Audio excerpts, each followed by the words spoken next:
অল্প মশলা দিয়ে কিভাবে পটলের পাতুরি রান্না করা যায় তাই আজকে দেখাবো। শীতের দারুণ একটা রেসিপি পটলের পাতুরি। আমি কম মশলা ব্যবহার করে রান্না করে দেখাবো। তো শুরু করা যাক। আমি এখানে 250 গ্রামের একটু বেশি পটল ব্যবহার করেছি। নিচ্ছি একটা আলু ও বড় সাইজের একটা টমেটো।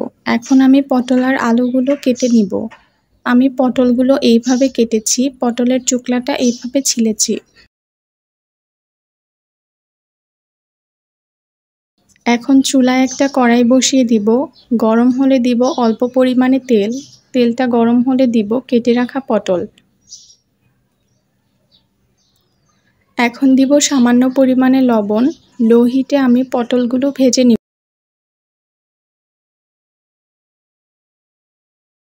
পটলগুলো এইভাবে লাল করে ভেজে নিতে হবে।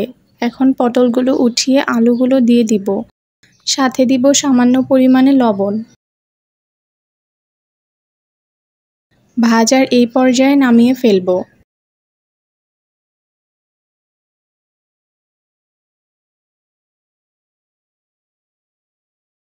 আমি আবারও কড়াইটা ধুয়ে চুলায় দিচ্ছি। কড়াইটা গরম হলে দিব তেল। এখন দিব একটা গরম মশলা, একটা এলাচ ও অল্প পরিমাণে তেজপাতা। এখন দিব কেটে রাখা পেঁয়াজ।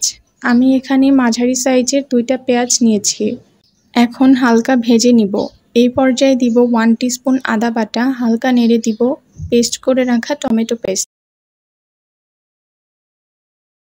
ভালো করে কষিয়ে নিব। এই পর্যায়ে একটা মশলা করে নিব।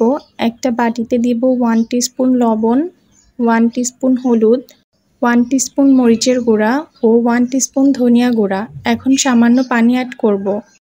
এখন সামান্য পানি দিয়ে মিক্স করে নিব।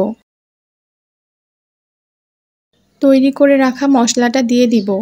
এখন 2 মিনিটের মতো কষিয়ে নিব। এখন দিব ভেজে রাখা আলু পটল, ভালো করে কষিয়ে নিব। ভালো করে কষিয়ে নিব মিনিট কয়েক।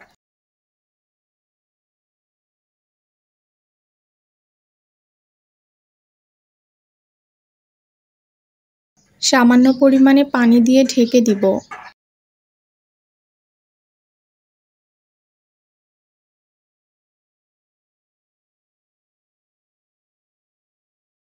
এই পর্যায়ে আবারও একটু নেড়ে পানি দিয়ে দিব।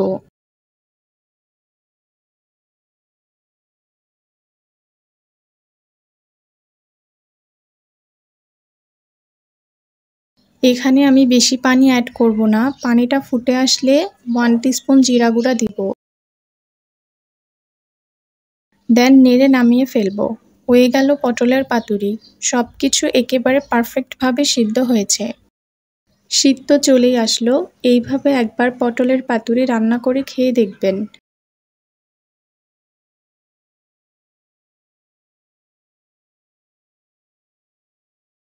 দারুণ স্বাদে হয়ে যাবে পটলের পাতুরি।